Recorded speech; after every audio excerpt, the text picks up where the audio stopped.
Jim Jordan, the Republican chairman of the House Judiciary Committee, even after getting that verbal but written smackdown from Fannie Willis late last week, Jim Jordan decides he's not done being humiliated, so he is now forcing the Department of Justice, if he can, to chase conspiracy theories by a disgruntled lawyer for Donald Trump's valet, Walt Nada.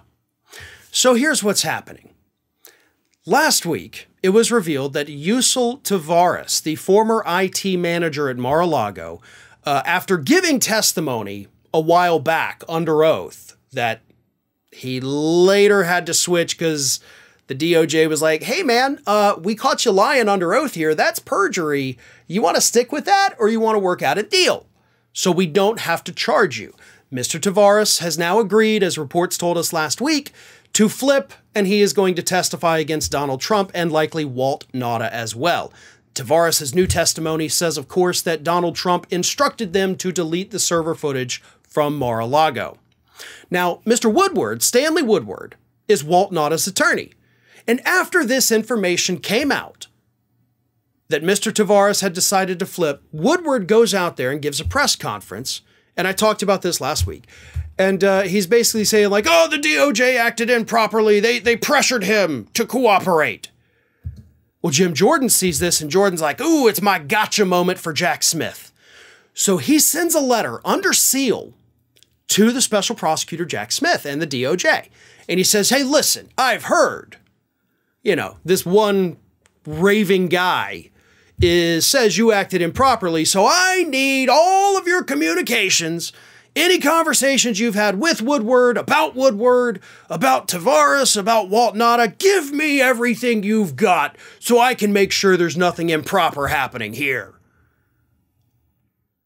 Now, what Jim Jordan is really trying to do is have the DOJ explain to him how criminal prosecutions and criminal investigations work. Jim Jordan does not have a law degree. And in my opinion, Jim Jordan is not a smart guy. So it's understandable that he would send a letter to the DOJ saying, duh, I don't know what's going on. How's about you guys explain it to me, right?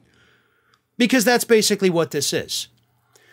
Mr. Woodward, in addition to alleging improper influence on the witness, also says that at one point, a year or so ago, one of the prosecutors asked him, like, hey, didn't you apply for like a federal judgeship? And he's like, and see, that's like, no, you can't, why would you do that? So Jim Jordan included that in the letter, which has nothing to do with anything. But Woodward's tried to say, like, they were pressuring me as well to get my clients to flip. And here's the thing. Even if that did happen, that's not improper. That's not illegal. And in fact, as I said the other day, that's common. What Jim Jordan doesn't understand and what Mr. Woodward is trying to really just twist is that things like this, and Mr. Woodward knows this, but Jim Jordan doesn't because he's an idiot. This happens every day in criminal investigations across the country. Prosecutors will use whatever leverage they have to get people to cooperate in their investigations so that they can go after the bigger fish, right? Okay, we've got some minnows here. We don't really need the minnows. We need the big fish. And Mr. Woodward was basically representing the minnows. So if they brought up like, hey, weren't you applying for a federal judgeship? As he said, going after his reputation, that could be a way to be like, hey, listen, we know you've got higher goals. You really think you're going to hit those higher goals by representing these guys that are definitely going to go down for this? If you want to further your career later on down the road, it's probably not going to look so great if you have all these failed clients. So, something to consider. There's nothing improper about that. Telling a potential witness that, hey, we got you on perjury over here. If you want to get charged with that, be our guest. But if you'd like to fix your statement, work with us so we don't have to prosecute you, we'd really appreciate it.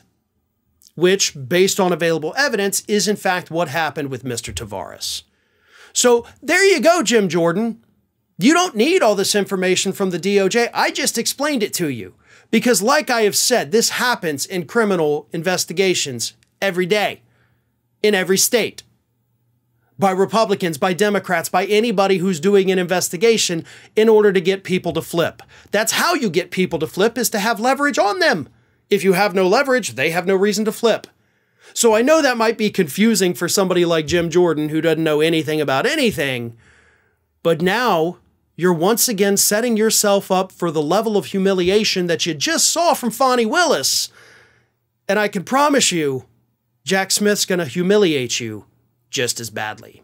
Hey everyone, this is Aspen.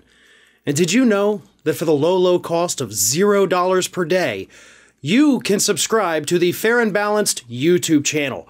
We also encourage you to like, comment, and share, but again, click that subscribe button and help Aspen not be so grumpy.